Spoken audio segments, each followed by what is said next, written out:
আমার নামে একটা অভিযোগ করে। কি অভিযোগ? 4 বছরে এমএলএ কি করেছে দেখাক। আর আমি কি উত্তর দিই? ধৈর্য হারালে হবে না, আমার 5 বছর পিরিয়ড, সময় কি 5 বছর।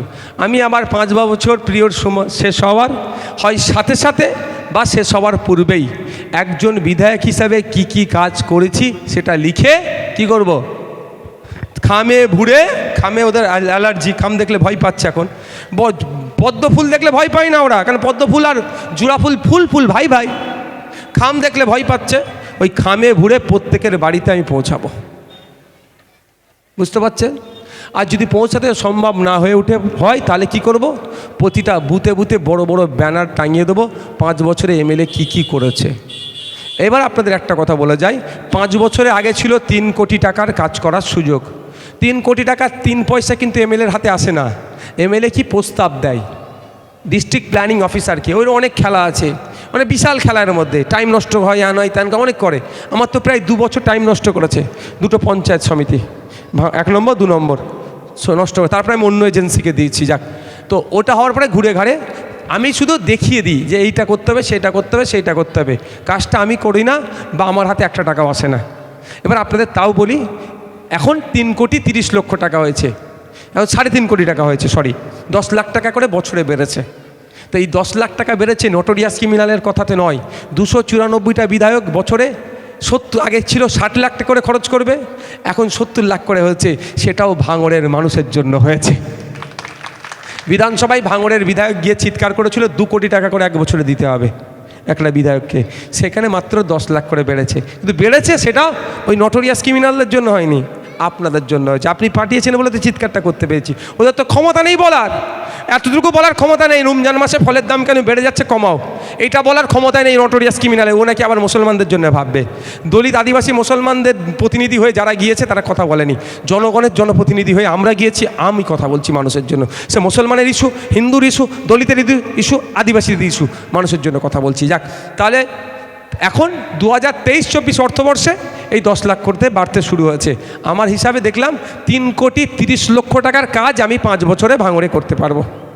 ঠিক আছে, যারা চিন্তিত হচ্ছে তাদের বলে দেন, আমাদের বিধায়ক এসে বলে গেছে যদি 3 কোটি 30 লক্ষর মধ্যে হয়তো 3 কোটির কাজ করতে পারলাম, 30 কোটি আর আটকে দিল, কাজ করতে দেয়নি। কিন্তু আমি অলরেডি 3 কোটি 30 লক্ষর কাজের কাগজ ফেলে দিয়েছি, জমা করে দিয়েছি, সব রিসিভ কপি আমার কাছে আছে ভাই, অত সহজ নয়। বললাম আমি শওকত মোল্লা যেই পিজে খেলছে তার থেকে হার্ড পিজে আমি খেলবো বলে প্রস্তুত হয়ে এসেছি, বুঝতে পেরেছেন তো? আমি অস্ট্রেলিয়ার পিজে বাউন্সারকে সামলে আসা ছেলে, অস্ট্রেলিয়ার পিজে বাউন্সার মানে বুঝতে পারছেন তো, সেই সামলে আসা ছেলে আমি। সুতরাং ও আমাকে বাউন্সার দিয়ে না আটকাতে পারবে না। ওর বাউন্সারের আগে আমি হুক করার জন্য ব্যাট তুলে রেখে দিয়েছি, সব আমি জমা করে দিয়েছি। হুক করবো আর বাউন্সার মারবো আর মানে ছক্কা মারবো বলগুলোতে, আমি জমা করে রেখে দিয়েছি। আপনার আমি 3 কোটি 30 লক্ষ টাকায় বাংলায় কী করতে চাই তার ডকুমেন্টস আমার কাছে আছে। তারপরও আমি বলছি, যদি 3 কোটি 30 লাখের মধ্যে 3 কোটির কাজ করতে পারলাম তাহলে বেঁচে গেল কত? 30 লাখ। তাহলে ভাঙড়ের মানুষকে 30 লাখের কাজ হলো না, তাই না? আমি আপনাদের কথা দিয়ে যাচ্ছি, ওই 30 লাখ টাকা ঘর থেকে নিয়ে এসে আমি ভাঙড়ের মানুষের হাতে দিয়ে দেবো। কিন্তু ভাঙড়ের মানুষকে জবাব সরকারকে দিতে হবে। ওই যে 30 লাখ টাকা আটকে রেখেছে, কার টাকা আটকেছে? ভাঙড়ের জনগণের কাজের টাকা জমা দিতে হবে। এবার বলছি আমি মাত্র 30 লাখের কাজ করেছি, তাহলে কত টাকা বাকি রইল? তাহলে ওই 3 কোটিটা কী হবে? বলেন, আপনাদের বিধায়কের প্রতি আপনার কি কনফিডেন্স বলেন? ওই 3 কোটি টাকাও আমি বাড়ি থেকে এনে আপনাদের হাতে তুলে দেবো, কারণ আপনাদের 3 কোটি 30 লাখ টাকার কাজ করার দায়িত্ব একজন বিধায়ক হিসাবে আমি করে দেবো। কিন্তু কারো কথাই কাগে কান নিয়ে চলে যাচ্ছে নয়, কানে হাত দিয়ে দেখুন কান আছে না নাই। আপনার বাড়ির ছিল তো, আমি জিজ্ঞাসা করুন, কিন্তু কোথায় কি কাজ হচ্ছে আমি এখন বলবো না, অসুবিধে আছে একটু, বুঝতে পারছেন? সব অসুবিধে বলা যায় না, কিছু জিনিস চুপ থাকতে। ঠিক আছে, ধন্যবাদ, সকলে ভালো থাকবেন, সুস্থ থাকবেন। আপনাদের ভোট কে বাবা, একটু যেতে দাও তো ওনাকে, এই রাস্তাটা ছেড়ে দাও। আপনাদের ভোট আপনাদের নিয়ে আমি কি বিক্রি করে দিয়েছি ভাই? আপনাদের ভরসাকে আমি নষ্ট করেছি, আপনাদের আস্থাকে আমি নষ্ট করেছি। পারলে আমি আপনাদের ভোট নিয়ে মন্ত্রী বানিয়ে যেতাম, পারলে আপনাদের ভোট নিয়ে আমি শাসক দলের বড় নেতা হয়ে যেতে পারতাম, কিন্তু আপনাদের ভোট আমি বিক্রি করিনি। কেন? আপনারা যে ভালোবাসা, যে আস্থা, যেভাবে আমাকে ঘিরে রেখেছেন আমি বারবার আপনাদের কাছে পরাজিত হয়ে যাই, আর আমাকে এই পরাজয়টাই আমার কাছে জয় হিসাবে আমি আপন করে নিই।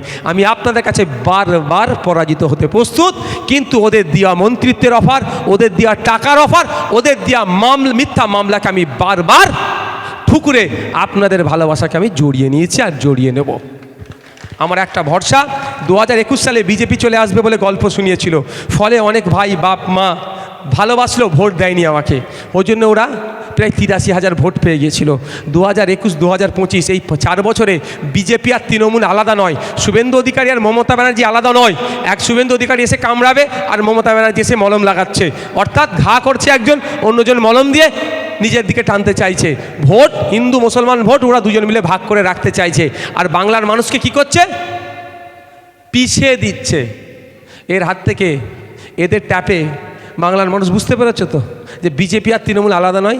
সুতরাং আমার ভরসা 2026 সাল আসছে, 2026 সাল আসছে, 2021-এ 26,151টি লিড দিয়ে খামচিহ্নকে আপনারা বিধানসভায় পাঠিয়েছিলেন। এক খামচিহ্ন বিধানসভায় গিয়ে 293টার ওপরে ভারী পড়ে যাচ্ছে। আমার ভরসা, আমার বিশ্বাস আপনাদের দেখে আগামী দিনে সারা রাজ্যের মানুষ যে যার বিধানসভা থেকে আওয়াজ তুলবে। আমরা কে আসবে কে যাবে জানি না, নওশাদ সিদ্দিকীর মতো প্রতিনিধিকে আমরা বিধানসভায় পাঠাবো, নওশাদ সিদ্দিকীকে আমরা বিধানসভায় পাঠাবো, নওশাদ সিদ্দিকীর প্রতিনিধিকে আমরা বিধানসভায় পাঠাবো। তাই ভাঙর 2026 সাল আসছে, খামচিহ্নকে 2021-এর ডবল মার্চিনে অ্যাসেম্বলিতে পাঠাবে, এই ভরসা আমি রাখছি আপনাদের কাছে। এটা রাখতে পারি তো নাকি?